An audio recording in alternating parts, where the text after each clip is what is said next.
ഇന്നത്തെ വീഡിയോയിൽ നമ്മൾ ഡിസ്കസ് ചെയ്യാൻ പോകുന്നത് ഈ ഒരു ഫിഷ് കീപ്പിംഗ് ഫീൽഡിൽ യൂസ് ചെയ്യുന്ന ഇമ്പോർട്ടൻ്റ് ആയിട്ടുള്ള കുറച്ച് ടേംസ് ആണ്. അതായത് സെലക്റ്റീവ് ബ്രീഡിങ്, ക്രോസ് ബ്രീഡിങ്, പിന്നെ ഹൈബ്രിഡ്. എന്താണ് ഹൈബ്രിഡ്?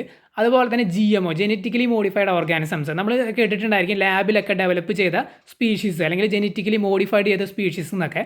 അതെന്താണ്, ഏതൊക്കെ മീനുകളാണ് ജെനറ്റിക്കലി മോഡിഫൈഡ് ആയിട്ട് മാർക്കറ്റിലുള്ളത്, അതുപോലെ തന്നെ ഹൈബ്രിഡിന് ഉദാഹരണങ്ങൾ, ഇത്തരം കാര്യങ്ങളൊക്കെയാണ് ഇന്നത്തെ വീഡിയോയിൽ നമ്മൾ ഡിസ്കസ് ചെയ്യാനായിട്ട് പോകുന്നത്. അതിൽ ആദ്യത്തെ ടേം നമുക്ക് പറയാം സെലക്റ്റീവ് ബ്രീഡിങ്. എന്താണ് സെലക്റ്റീവ് ബ്രീഡിങ്? സെലക്റ്റീവ് ബ്രീഡിംഗ് എന്ന് വെച്ച് കഴിഞ്ഞാൽ വളരെ സിമ്പിളാണ്. ഉദാഹരണത്തിന് നമ്മളിപ്പോൾ ടൈഗർ ഓസ്കാർ അല്ലെങ്കിൽ ഗപ്പി, അതിനകത്തൊരു പർട്ടിക്കുലർ സ്പീഷീസിനെ നമ്മൾ ചൂസ് ചെയ്തിട്ട് അത് കണ്ടിന്യൂസ് ആയിട്ട് അതിന് നല്ല ബ്രൈറ്റ് കളറുള്ള അല്ലെങ്കിൽ ഒരു പർട്ടിക്കുലർ പാറ്റേൺ ഉള്ള രണ്ടെണ്ണത്തിന് അല്ലെങ്കിൽ ഒരു മെയിലിനെ ഫീമെയിലിനെ ഒക്കെ, അല്ലെങ്കിൽ അത് രണ്ടെണ്ണം മാത്രമല്ല മൾട്ടിപ്പിൾ പീസുകൾ നമ്മൾ ചൂസ് ചെയ്ത് വളർത്തി വലുതാക്കി അതിനെ കണ്ടിന്യൂസ് ആയിട്ട് ബ്രീഡ് ചെയ്യിച്ച് നല്ലൊരു ബെസ്റ്റ് പാറ്റേണിലേക്ക് എത്തിക്കുക, നല്ല കളർഫുൾ ആയിട്ടുള്ളൊരു പാറ്റേണിലേക്ക് എത്തിക്കുന്നതിനെയാണ് സെലക്റ്റീവ് ബ്രീഡിംഗ് എന്ന് പറയുന്നത്. അതായത് കണ്ടിന്യൂസ് ആയിട്ട് നല്ല ബെസ്റ്റ് പീസുകളെ സെലക്ട് ചെയ്ത് നല്ല പാറ്റേൺ, നല്ല കളറേഷൻ ആ ഒരു രീതിയിലേക്ക് എത്തിച്ചെടുക്കുക എന്നുള്ളതാണ് അതിൻ്റെ ഉദ്ദേശം. ഉദാഹരണത്തിന് ഈ രണ്ട് മീനുകളെ ഞാൻ ബ്രീഡ് ചെയ്യിക്കുന്നു. ബ്രീഡ് ചെയ്യിച്ച് ഇറങ്ങുന്ന കുഞ്ഞുങ്ങളിൽ നല്ല ബെസ്റ്റ് കളറും അതുപോലെ പാറ്റേൺസും ഉള്ളതിനെ നോക്കി മാത്രം സെലക്ട് ചെയ്ത് അതിനെ സെപ്പറേറ്റ് ചെയ്ത് വളർത്തി വലുതാക്കി ബ്രീഡ് ചെയ്യിച്ച് ആ ഒരു ജനറേഷൻസിനെ ഇറക്കുന്നതിനെയാണ് സെലക്റ്റീവ് ബ്രീഡിംഗ് എന്ന് പറയുന്നത്. ഇനി എന്താണ് ക്രോസ് ബ്രീഡിംഗ് എന്ന് പറയാം. അതായത് സെയിം സ്പീഷീസിൽ പെട്ട മീനുകൾ, ഉദാഹരണത്തിന് ഇപ്പോൾ ഓസ്കാറുകളിൽ തന്നെ പല വെറൈറ്റികളുണ്ട്. ടൈഗർ, ആൽബിനോ, അതുപോലെ തന്നെ ജയൻറ്റ് ഗൗരാമികളാണെന്നുണ്ടെങ്കിൽ ബ്ലാക്ക്, ആൽബിനോ, പിങ്ക്. ഈ വെറൈറ്റികളെ എടുത്ത് അങ്ങോട്ടും ഇങ്ങോട്ടും ബ്രീഡ് ചെയ്യിക്കുന്നതിനെയാണ് ക്രോസ് ബ്രീഡിംഗ് എന്ന് പറയുന്നത്. അത് സെയിം സ്പീഷീസിലാണെന്ന് ഓർക്കണം. അങ്ങനെ ക്രോസ് ബ്രീഡ് ചെയ്യിച്ച് ഇറക്കിയ വെറൈറ്റിയാണ് ഇപ്പോൾ ഈ കാണുന്നത്. ഇതിൻ്റെ പാരൻസ് എന്ന് പറയുന്നത്, അല്ലെങ്കിൽ ഈ ഒരു ജനറേഷൻ്റെ പാരൻസ് എന്ന് പറയുന്നത് ഒരു ആൽബിനോ വെറൈറ്റിയും അതുപോലെ തന്നെ ഒരു ടൈഗർ വെറൈറ്റിയുമാണ്, അല്ലെങ്കിൽ ടൈഗറുമായിട്ട് ബന്ധപ്പെട്ട മറ്റ് കളർ മോർഫുകളിൽ പെട്ട ഏതെങ്കിലും ഒരു വെറൈറ്റി.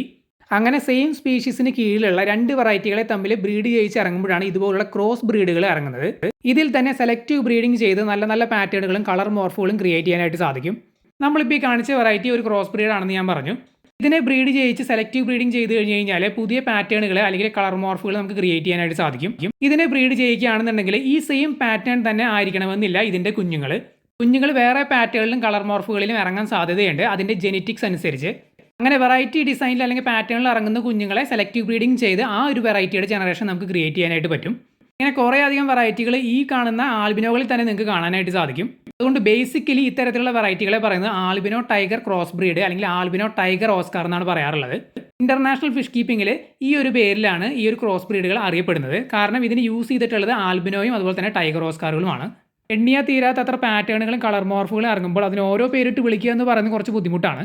ഫയർ റെഡ് എന്ന് പറയുന്ന പേരുകളൊക്കെ ഇതിൽ തന്നെ പല പാറ്റേണുകൾ ഇറങ്ങുമ്പോൾ അതിന് ബ്രീഡേഴ്സ് കൊടുക്കുന്ന പേരുകളാണ്. ഓരോ പാറ്റേണുകളെയും ഐഡൻറ്റിഫൈ ചെയ്യാനായിട്ട് കുറച്ച് നാൾ മുമ്പ് ഞാൻ കുറച്ച് മഞ്ഞ കളറിലുള്ള ഓസ്കാറിനെ കണ്ടിട്ടുണ്ടായിരുന്നു. അതിന് മാംഗോ ഓസ്കാർ എന്നാണ് പറയുന്നത്.